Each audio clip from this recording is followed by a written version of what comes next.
ఎక్కడ అడుగు చేసిన 4 ఆకులు 52 సాంబార్లు పైకి చూడండి. దాని బతికేదా దాని పైన వెళ్తా. అదే ఉప్పు ఎన్నో గంటలు మరుగుతుంది. దీన్ని కాపాడేది అదే, రుచిచ్చేది అదే. చూద్దామంటే కనపడద్దా? తాము కరిగిపోయి రుచినిచ్చే వాళ్ళు కొంతమంది, అద్దులపై పనికిరాపోయినా ఎదురుకుండా కనపడే మంచి కరేపక సంగమం ఉప్పు లాంటి ఉండాలి. కరేపాకు పెంచేందుకు కొంతమంది 10 రూపాయలు పనిచేయరు, పావుల పరిచయం చేయరు, 100 రూపాయలు సత్తా ఇవ్వరు, ఏ బాధ్యత మోసానికి ఎత్తుకోరు, ఏ ఫోటో చూసి ఇదే ఆలోచించండి. మా చేసావు పెద్ద 10 రూపాయలు పరిచయం చేసావు పెద్ద చర్చప్పుడు తుడిచావా, కడిగావా? కలిసి కుర్చీలకు తుడిచావా, టాయిలెట్ కడిగావా? దైవజనులకు పరిశుద్ధులకు పరిచయం చేసావా? భాషల గొప్ప దండం పెట్టావా? ఇప్పుడు చేత పట్టం తీసావా? నీ ముఖానికి ఏది పెద్ద? ఎందులో పెద్ద? అందరి మీద పెద్దలు చేయడం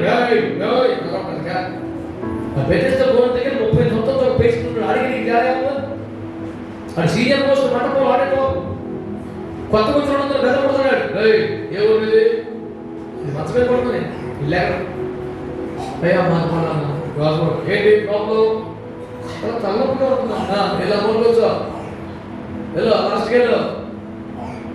ఇక్కడ కూర్చోండి. చెప్పానా వెళ్ళాకెళ్ళో అడిగిపోతా. సరే సరే కానీ మీరు మాకు పెరాలసిస్ ఎంతకాలం నుంచి 38 years అయింది. మీకు తగ్గలేదంటే తగ్గలేదండి. ఆ గొప్పకి ఎలా పడుతుంది? వీడు 38 years అయింది, వీడికే తగ్గలేదు.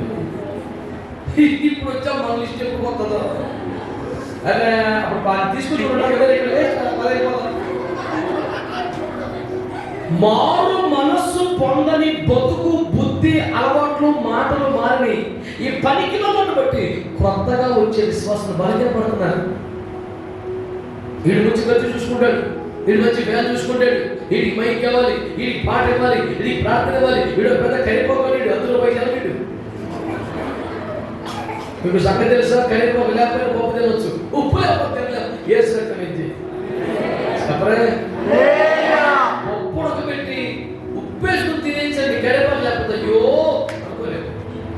అది ఉప్పు లేకపోతే ఎంత కరివేపాకు ఇచ్చినా ఏరుకోలేక సాగు. ఎందుకు తనకే నొప్పి? మమ్మీ మక్కలు వచ్చా పిల్లలు అమ్మ వండి పెడితే నేర్చేనా? చూసారా కనీసం మాకు చాలా తల్లి వచ్చా? ఈసారి 4 ఇంత కరివేపాకు ఏంటి 4 మెచ్చుకుంటాడా? ఇక్కడ ఫ్యాక్టరీ ఏంటిది 10వ వార్షికోత్సవ వేడుకలో కరివేపాకులు మీరు మౌన మనసు పొందిని అందరూ ఉప్పుగా ఉండవాలని స్తోత్రం చెప్పండి. హల్లెలూయా. ఉప్పు లాంటి సంఘ బిడ్డలు కావాలా వద్దా? ఇప్పుడు ఒకప్పుడు 10 మంది ఉన్నారు, ఇప్పుడు 100 మంది అయ్యాం. రేపు 500 అవుతాం. మరి 500 మందికి ఎందుకు కలిసి పెరగాలి ఉప్పు కూడా? అంటే సంఘం పెరుగుతున్న కొద్దీ, సేవ విస్తరిస్తున్న కొద్దీ, పరిచర్యలు విస్తరిస్తున్న కొద్దీ ఉప్పు లాంటి క్రైస్తవులు కూడా పెరుగుతున్నారు సంఘంలో.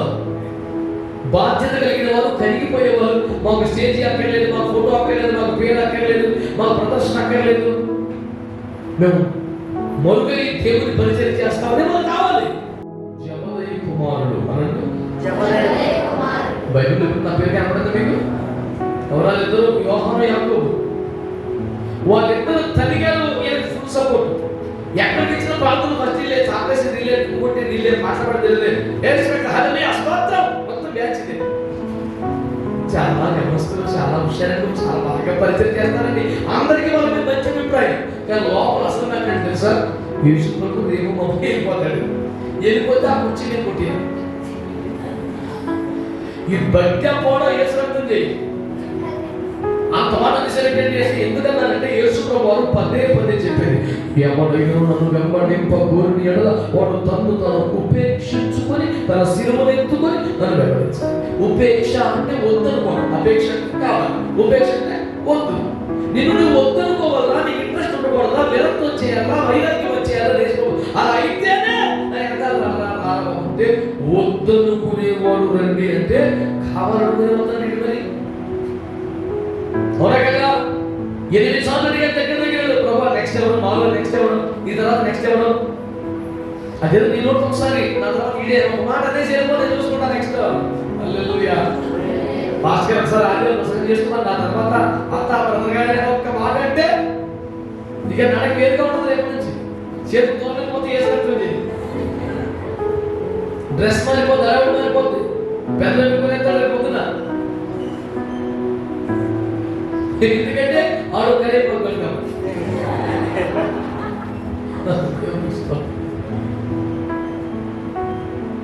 10వ వార్షికోత్సవ వేడుకల సందర్భంగా జీవన్ గారు కష్టపడి కోటలు పెట్టినందుకు 2-3 కరివేపాకులు ఉప్పు అయిపోతే ఈ కోటం సార్థకమైన స్తోత్రం.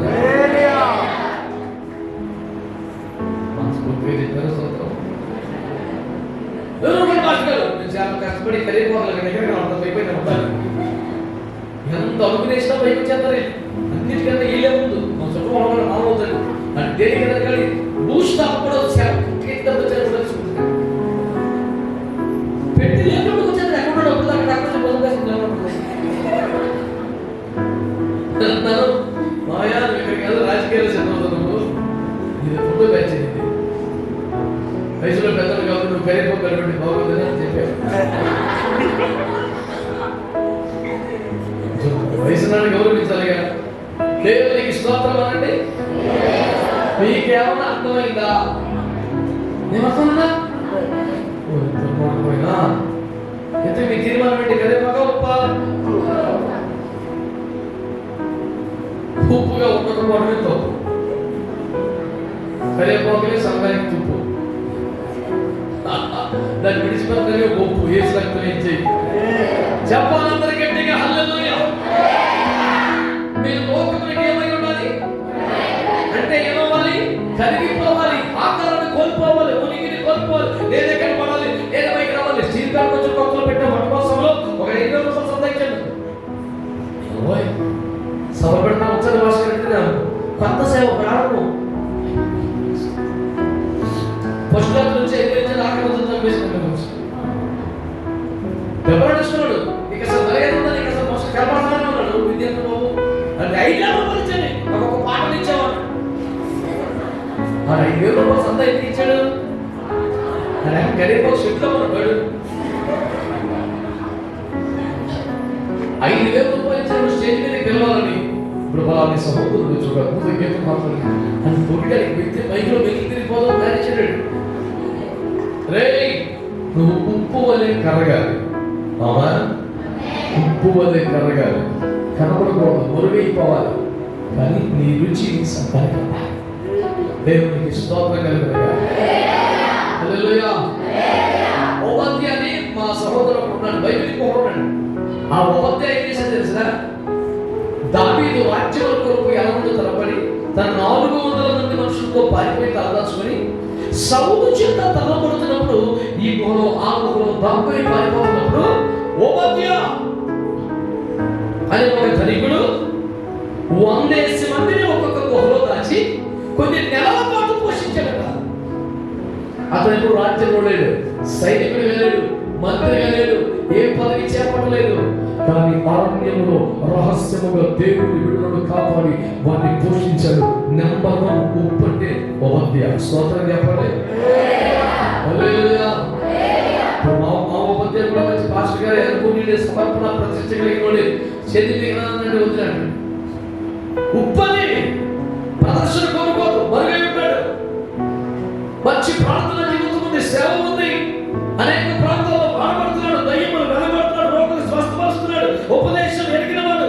కానీ రాదనట ఉప్పని దాని రోడ్డు మీద నిలబెట్టాడు యేసు ప్రభుని. చెప్పని కుమారుడు తల్లి గారి ద్వారా అయ్యా నీ రాజ్యంలో కుడి వైపున పెద్దలు 80% ఉండాలి. నాకు మాటకు ఆమె యేసు ప్రభు సెంటర్లో వదిలేసి జనం ముందు అమ్మాని వేరుడుతున్నావు నీకు తెలియదు. నేను పొందే బాప్తిసం పొందలేదు. నేను పొందామంటే నేను పొందుతాం, ఏదైనా పడతాం, మాకు కుర్చీ కావాలి. గుర్తింపు కొరకే పరిచయం చేస్తున్నావా? మెచ్చుకోవాలని పరిచయం చేస్తున్నావా? కనబడాలని వేషాలు వేస్తున్నావా? అది కాదు మన ఉపదేశం. మరుగైపోవాలి. పరలోకంలో 6 రెక్కలు కలిగినటువంటి ఆ శరాపులు 2 రెక్కలతో ముఖము కప్పుకొని 2 రెక్కలతో తమ దేహమంతటిని కారణం కప్పుకొని 2 రెక్కలతో ఎగురుతూ పరిశుద్ధుడు పరిశుద్ధుడు. వాళ్ళు తక్కువ కాదు, దేవుని సింహాసనం కంటే పైగా ఎగురుతున్నారు. వాళ్ళకంత రేంజ్ ఉంది. అయినా కనీసం తమ ముఖము కనబడనివ్వకుండా తమ దేహమును కూడా కప్పుకొని వాళ్ళ పాట మాత్రమే వినబడుతుంది. ఆమె చెప్పడం సరే. ఈ రోజున పాటలు పాడడానికి ఎంత అండి, ఎన్ని రకాల వేషాలు, ఎన్ని రకాల డ్రెస్సులు, ఎన్ని రకాల మేకప్లు, ఇక్కడ చుట్టూ ఇక్కడ తంత్రాలు. నాకు అదే రోజు చిత్రం ఆటల్లో ఇక్కడ ఎవరో అలా కనబడాలి, బాగా ఉన్నారు. జడేసుకున్నా ఎన్నో గుర్తుపెట్టు, జుట్టు ముందు పెట్టేసుకుని ఎంత పెట్టాడా మాట్లాడాలి. ఇప్పుడు శుభ్రంగా దూకుని ముందు తెస్తారు తెగిపోయే కాకపోతే చాలా మంది తల్లు కూడా ఫోటోలు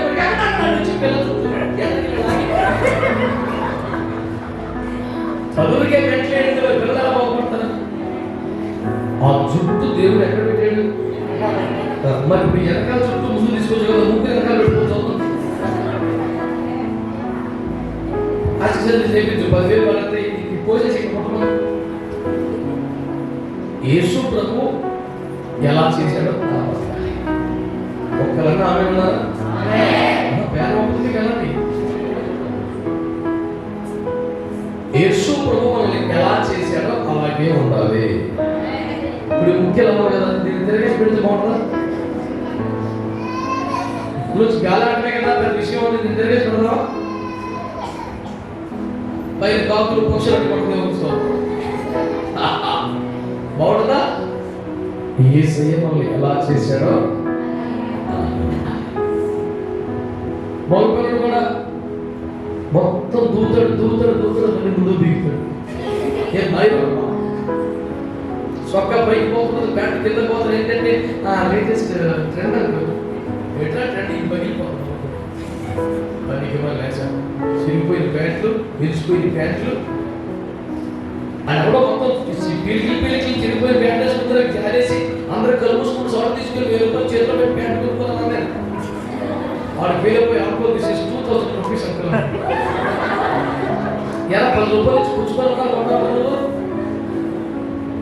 వాడు పెట్టి టమాటా కూడా 10 రూపాయలు ఇచ్చి మరి చిరిగిపోయిన ప్యాంట్ 2000 కొనాలంటే లేటెస్ట్ ఫ్యాషన్ ఉంటుంది. మరి చిరిగిపోయిన ప్యాంటే లేటెస్ట్ బాగా అయితే 10 సంవత్సరాల కింద ప్యాంట్ అయితే చిరిగిపోవడం చేసుకోవచ్చు కదా. అలా అయితే అమ్మబాబు మేలు జరుగుతుంది కదా. ఇది సైతం కలిగండి. ఆడపిల్ల కూడా చిరిగిపోయిన బట్టలు, ఎనకాల చిరిగిపోయిన బట్టలు, చేతుకాడ చిరిగిపోయి, ఇల్లు చిరిగిపోయి, ఎనకాల కన్నాలు పెట్టి పోయే కాలం పొద్దులు కాదు. ఏంటంటే బట్టలు వేసుకోవడానికి ఎందుకురా, ఒళ్ళు కప్పుకోవడానికి బుద్ధి జ్ఞానం లేకపోతారు. ఏదో ఒక ప్లేస్లో దాన్ని కనిపించాలని ఏదో సైతాన బుద్ధులు కాబట్టి, పాపిష్టి బుద్ధులు కాబట్టి, పనికి మన బుద్ధులు కాబట్టి ఏంటి ఈ కరిపోకలని వాళ్ళు మనసు పొందాలి. ఒక్కలన్నా ఎందుకంటే జ్ఞానం అవ్వట్లేదు.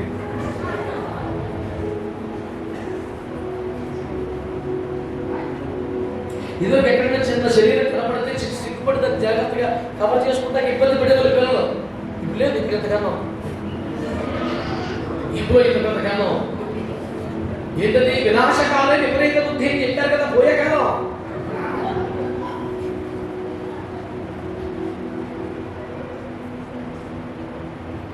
ఆది మానవులు ఆధునిక మానవులు ఏడ్చారు. ఆది మానవులే సిగ్గు చూడడానికి భయపడిపోయి అంచూరపు ఆకులు తెచ్చుకొని ఎట్లాగైనా తమ సిగ్గును కవర్ చేసుకోవడానికి ఎంతగా పరితపించారు. అయినా 100% కవర్ అవ్వట్లేదని దేవుడి ముందు మేము కప్పుకున్నాం కానీ మేము దిగంబరం, మేము సిగ్గేస్తాం అది దాక్కుడిపోయారు. ఇప్పుడు సిగ్గు లేదు, సగసగ బట్టలు వేసుకుంటూ సిగ్గిపోయిన బట్టలు వేసుకోవడం, మళ్ళీ కుటుంబ పోజులు. ఇలాంటి పాపిష్టి క్రైస్తవులందరూ మారు స్తోత్రం, మీరు స్తోత్రం చెప్పండి. మీరు మనస్ఫూర్తిగా చెప్పారా? అట్లాంటి వాళ్ళందరికీ మారు రావాలనుకుంటున్నారా? అట్లేదుగా. తన అమ్మాయిలో సైలెంట్ అయిపోయింది. నువ్వు బేస్లా స్టోన్ క్రష్లా రేవెట్ మొక్కలు. మీరు లోకంలోకి ఏమై ఉండాలి? స్తోత్రం చెప్పండి. లోకంలోకి వెలుగు